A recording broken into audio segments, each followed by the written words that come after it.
mempersembahkan tanah demi kepentingan umat, yaitu dipergunakan untuk pembangunan pesantren yang nantinya akan dijadikan tempat pendidikan agama, yang agama itu akan membentengi diri kita dari perbuatan-perbuatan yang tidak baik.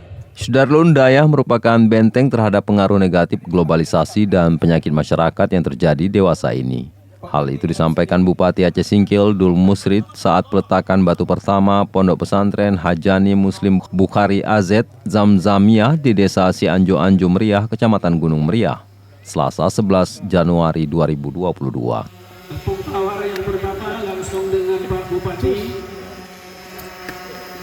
Peletakan batu pertama Pak Bupati dilanjutkan dengan tepung sitawar. Karena pentingnya keberadaan Dayah, Dul Musrid mengajak warganya bersama-sama menyumbang pembangunan dan pengembangan pesantren, sehingga pesantren dapat mendidik anak-anak generasi penerus dengan akhlak mulia. Menurutnya, pesantren sudah terbukti mampu menempa generasi penerus Aceh Singkil yang tidak hanya memiliki ilmu pengetahuan umum, namun memiliki pengetahuan agama, sehingga dalam setiap kesempatan selalu berbuat kebajikan. Dul Musrid juga memberi contoh dengan memasukkan uang sumbangan ke kotak yang disediakan panitia pesantren Hajani Muslim Bukhari Azam Zamiyah. Sementara itu, pimpinan Pondok Pesantren Hajani Muslim Bukhari Azam Zamiyah Ibrahim menyatakan pembangunan pesantren untuk melanjutkan jenjang pendidikan agama Islam di daerahnya. Acara tersebut dihadiri ulama karismatik Aceh Singkil Abuya Mahabah.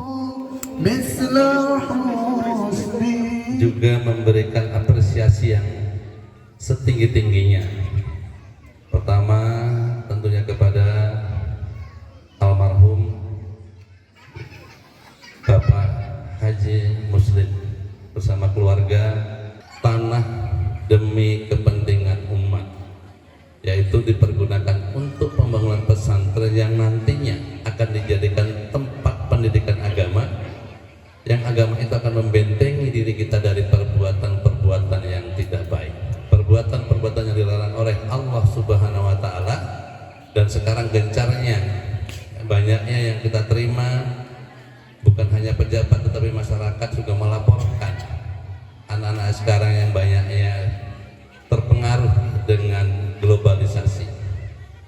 Harapan dengan adanya berdirinya di mana-mana menjamurnya pesantren-pesantren yang memberikan benteng terhadap anak-anak kita, tentunya kepada orang tua kita ini bisa menyekolahkan. Tempat yang dibangun nanti ini adalah tempat sarana pendidikan agama yang bisa membantu bapak ibunya. Dari Singkil, Dedi Rosadi, Serambion TV. Terutama anak-anak itu tidak akan merasakan, artinya mereka itu akan selalu diberikan wejangan, diberikan pendidikan agama, tahu membedakan mana yang baik,